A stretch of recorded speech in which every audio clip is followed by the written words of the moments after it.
CrossroadsToday.com. Edna's still recovering from Monday night's storm, and we have updates.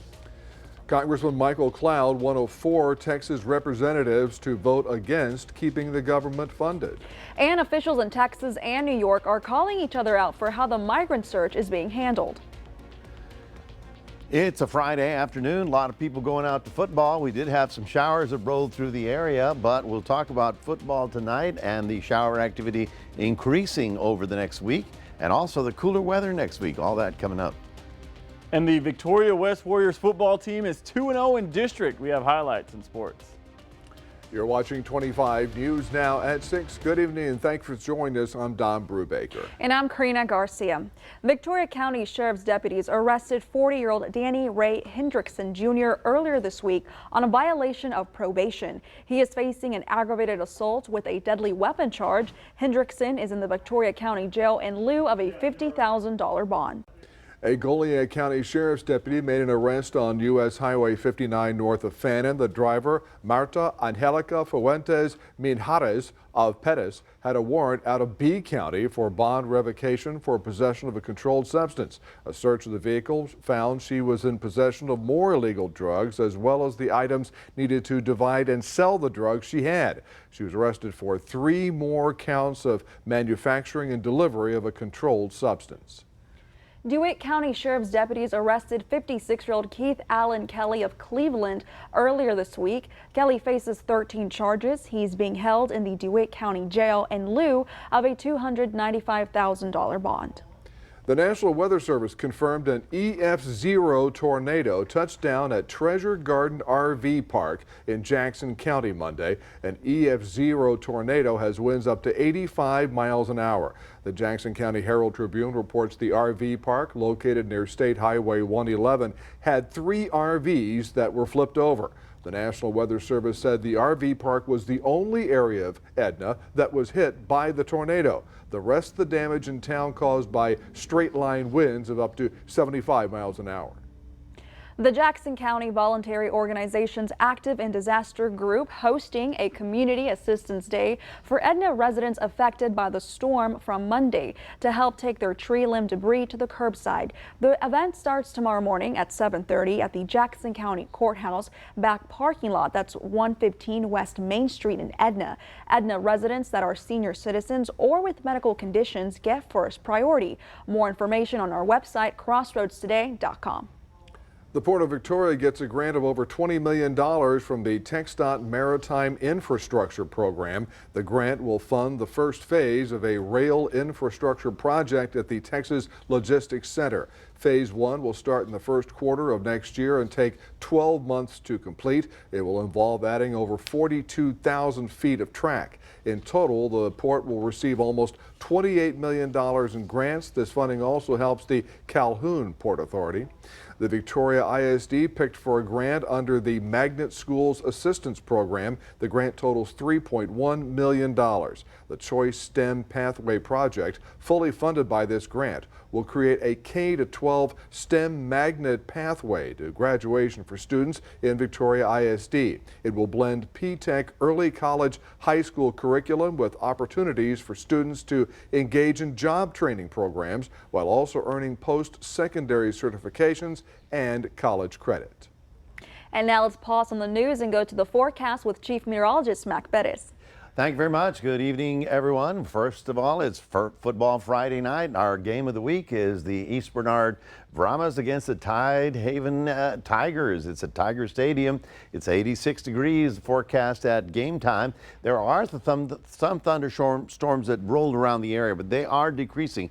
And once the sun goes down, we're not going to have any problems. And then, of course, tonight at 10 o'clock, the entire Intrepid Sports Department will have all the scores you need to know about. We'll be talking about your weekend and next week because we do expect some cooler weather. All that coming up in a moment. Mac, thank you. This morning, even some senior House Republicans say they did not know what the roadmap would be if a short-term measure to extend government funding did not pass the House. That underscores just how chaotic things are right now on Capitol Hill as the clock winds down. Time is running out for Capitol Hill and the nation to avoid its first government shutdown since 2019. Coming up against a deadline of Saturday at midnight to either complete passage of annual government funding bills or sign off on a short-term measure to give them more time, Congress faces deep divisions between the Senate and House Republicans among themselves. Some House GOP members losing patience with hardline conservative colleagues stalling the process with demands for deeper spending cuts. People's lives, people's economic livelihood is at stake. The stock market, 401ks. It's totally unacceptable to be playing politics. While the Senate has a bipartisan plan to extend funding through November 17th, it's unlikely to make headway in the House. House Speaker Kevin McCarthy trying to sway conservative holdouts by pointing to border security and agents who'd go without pay during a shutdown. But the hardliners want to focus on full-year bills. The conservative folks that I'm one of and the people that I represent understand that we're keeping our word. We are going to make this country fiscally sound. The White House says the ball is in House Republicans' court. This is real. This is real life changes and real life impact. U.S. Congressman District 27 Michael Cloud, one of 4 Texas Republicans voting against legislation Friday to keep the government funded. The Texas Tribune reports the legislation could have kept the government open for another 30 days to allow Congress to finish passing appropriations legislation for the fiscal year that begins Sunday. It also would have slashed funding for a large share of federal programs by 30% and added border hardening measures that Republicans have long sought. In a statement on his Facebook page, Congressman Cloud said, quote, "The American people have been crystal clear. They are done with the status quo. I refuse to just keep kicking the can down the road and rubber stamp through another continuing resolution," unquote. This brings us to your viewer poll. You can scan that QR code right there on your screen to vote. The question is, do you know someone who will be affected by a government shutdown? Yes or no? According to the results this evening, 70% stand at yes and 30% stand at no. We want to hear your opinion on this. Come to crossroadstoday.com/vote to take part. And of course, we're going to have an update tonight on 25 News Now at 10. The Texas Supreme Court sided with former top deputies of Attorney General Ken Paxton and cleared the way for their whistleblower lawsuit to move forward. The Texas Tribune reports the Supreme Court rejected Paxton's request to dismiss the lawsuit after the case was paused pending a possible settlement with the whistleblowers. The decisions came 4 days after the whistleblowers asked the court to reinstate the case. The lawsuit will return to a Travis County trial court. More migrants arrived in New York from Texas Thursday. And officials in both states are calling each other out for how the crisis is being handled. New cell phone video captures one of the latest buses to arrive in New York City carrying asylum seekers. Hola, bienvenida. On this night, it's mostly women and children. They step off the coach and into a bitter partisan war of words, one that is yet to let up.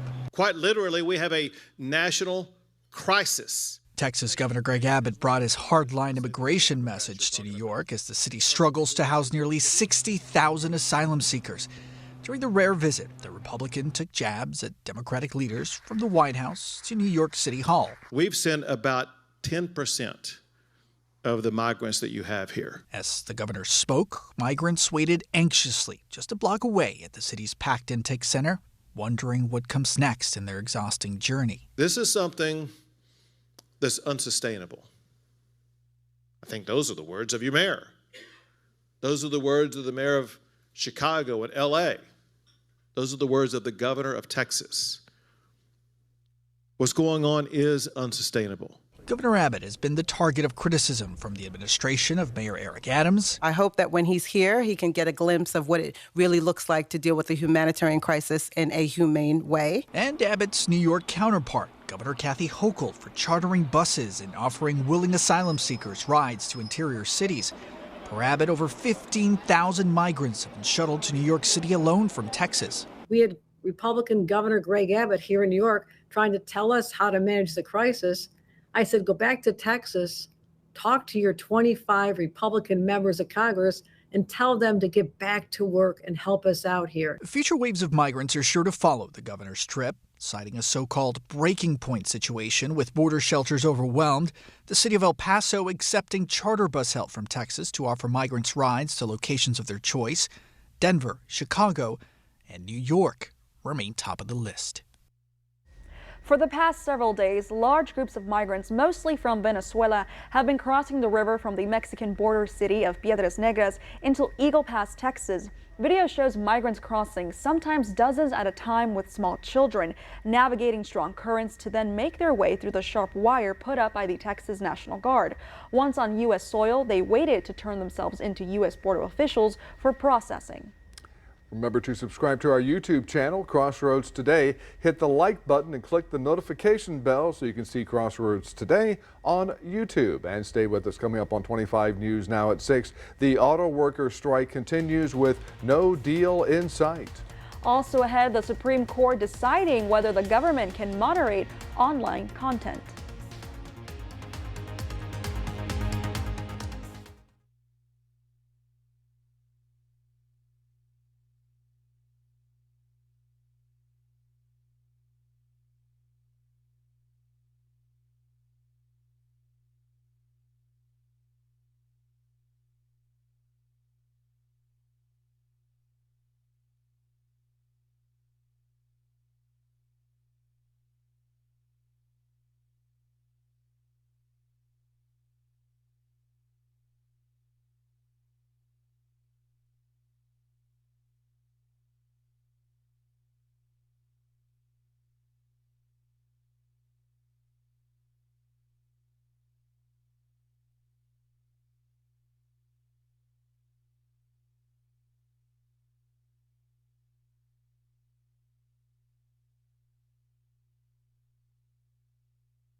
The Supreme Court will look into whether government can moderate online content. The court's decision to consider laws passed in 2021 by Texas and Florida could impact how social media and all websites display user-generated content.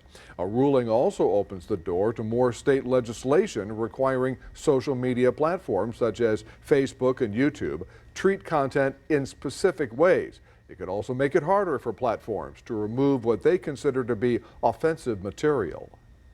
The United Auto Workers Union officially expanding its strike against two of the big three automakers. A second Friday deadline has come and gone with no deal on the table. Friday afternoon, executives at one of the three automakers said they feel they're close to making a deal. We are fed up with corporate greed. The United Auto Workers Union president greenlighting another wave of walkouts Friday. I'm calling on an additional 7,000 members across Ford and GM to go on strike. The expansion impacts a Ford assembly plant in Chicago and a GM factory in Lansing, Michigan. Ford and GM have refused to make meaningful progress at the table. Ford's CEO responded to that claim in an online media call. The deal we offered would put our UAW workers among the best paid hourly manufacturing jobs in the world and in the top 30% of all full-time workers in America of any industry. And the benefits are absolutely top tier, as you can see. Stellantis, which owns Chrysler, Jeep, Dodge, and Ram, was spared in this round. Stellantis made significant progress on the 2009 cost of living allowance, the right not to cross a picket line, as well as the right to strike over product commitments and plant closures and outsourcing moratoriums. But progress is not a done deal, and overall divisions remain over key issues like wage increases, pension plans, cost of living raises, and forced overtime. We all got families, bills. We just trying to survive. We just trying to make it. I'm still very hopeful that we can reach a deal that reflects the incredible sacrifices and contributions our members have made over the last decade. I'm Laura Aguirre reporting. A South Texas couple arrested for selling a Margay cub and trying to sell a Jaguar cub. The couple does not have a license to buy, sell, trade, or transport such exotic animals. Federal authorities say they are the first to be charged under the Big Cat Act enacted in December. Authorities say the couple sold the Margay for $7,500 to an undercover agent. If convicted, they could have up to 5 years in prison and a fine of up to $20,000. Well, the shower activity that we saw earlier seems to be decreasing, so things are looking better and better. Right now, if you're heading out, we're looking at 85 degrees. We had a high today of 93, and those temperatures are going to be getting better. We're going to be out of the 90s finally sometime next week, and we'll be talking more about that coming up in a moment.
Well, good afternoon, everyone. We're looking at 4 football games around the area. You can see how the shower activity that was a little bit heavier earlier has begun to decrease. Now that the sun is going down a little bit lower. We've got, of course, Tidehaven. We've got a game here in Victoria. We've got a game with St. Joseph's is in Cuero.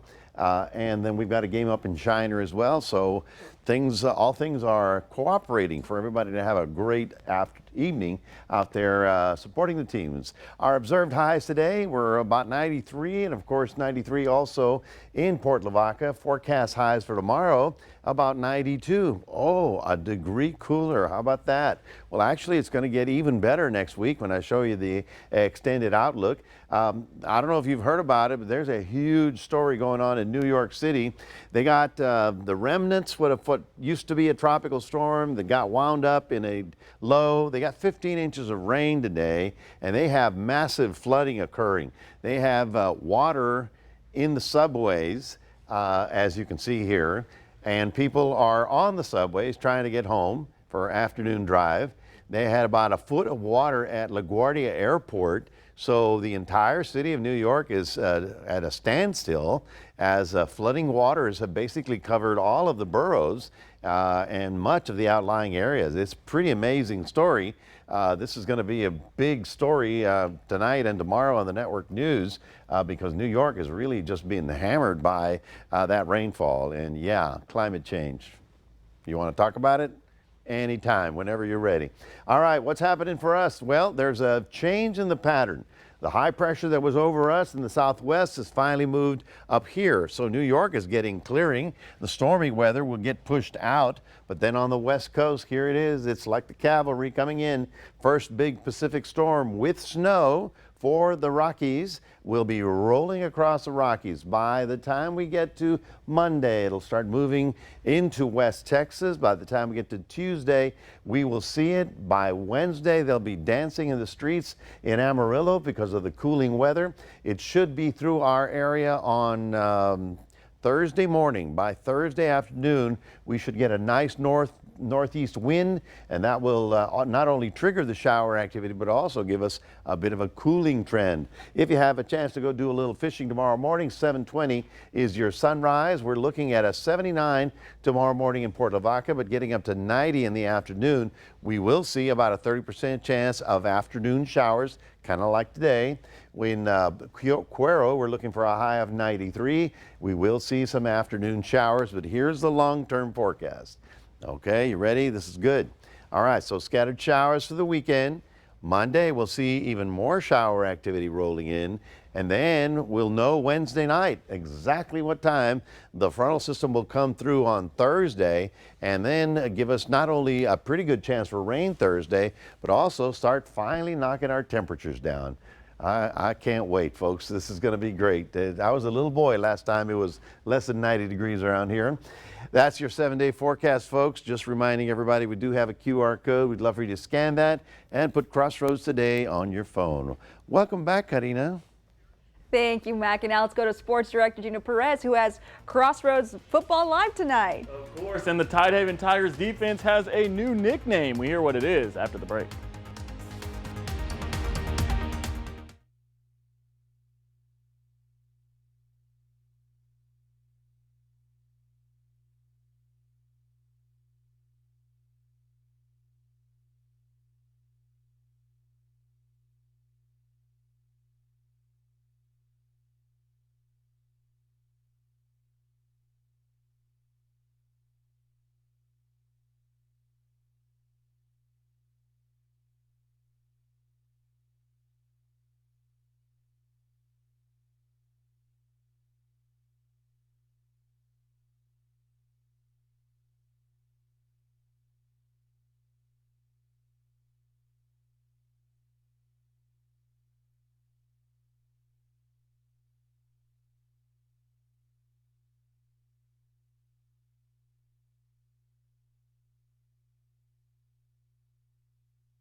At a Crossroads, let's jump into the highlights for Thursday night's game between the Corpus Christi Moody Trojans and the Victoria West Warriors. Victoria running back Kamari Montgomery, this is Janice Jenkins as he goes in for the score, putting his team up early. Now it's Kamari Montgomery as he rushes for the first touchdown of his night, but it would get worse after that for the Trojans. The West defense was smothering, only allowing a single touchdown in this game. Grayson Wartsbow on that tackle. The Warriors go on to dominate this one 50-6 and are tied for the lead in district. They will have a tough matchup against Veterans Memorial next week.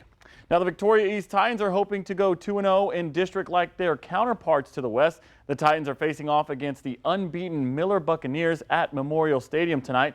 Victoria East head coach Charlie Reeve called this the toughest test for the Titans this season so far. Kickoff is at 7:30.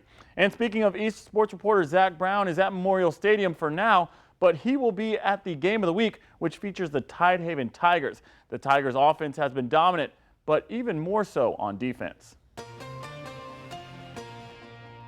Our CFL Game of the Week will feature the East Bernard Brahmas and the Tidehaven Tigers. And for Tidehaven, they come into this week ranked at number 3, but on one side of the ball, they gotta be ranked number 1 in the state. On the edge of the crossroads lies a defense so tough, they've got a name for themselves. They've adopted the name Children of the Corn because Tidehaven is the middle of cornfields, and we pretty much like that because, I mean, we're ugly, but we'll get to the ball for sure. Tidehaven's defense has not allowed a single point all year. Head coach Lucio admitted that there is some level of wanting to keep that streak going in the backs of their minds, but the stars of this hard-hitting defense says they just line up and play. Well, it's a thought, but you kind of one of them things you put in, like, you don't really want to think about it, it just happens, you know. You just keep lining and doing your assignments and, you know, fly the football. Everyone pursue the football well, and we do a good job of that. That's why we ain't let a point up yet. The theme from the defensive side has been flying to the ball over and over. Just motivating us all week and just getting us pumped up and making sure that we're all ready to come and fly to the ball every week. We're pretty level-headed over here. We take one practice at a time, one game at a time, and that's just the way we usually do it. We're not looking ahead. We're looking forward to EB on Friday, and that's what we're going to look forward to. And defensive coordinator Bobby Gonzalez bragged on his guys a lot, especially Justin Griffith, who comes in at 6'4", 225 pounds, and is not only a great defensive end, but a great tight end as well. On that offensive side of the ball, they can run the ball with the best of them, especially with Baylor commit Joseph Dodds in that backfield. Tidehaven looks to stay undefeated. We'll see how long they can keep that scoreless streak alive. Zach Brown, KVUE-TV 25, News Now Sports. Thanks, Zach. And don't forget to tune in tonight at Crossroads Football Live. We will have highlights, scores, and interviews from around the area. Well, that's your sports. Don and Karina, back to you. Thanks, Gina. We're back in a moment. A gas station in North Dakota does not take credit cards, and they will fill up travelers' gas tanks for free.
Finally tonight, in one small North Dakota town, the gas station is the glue that holds the community together.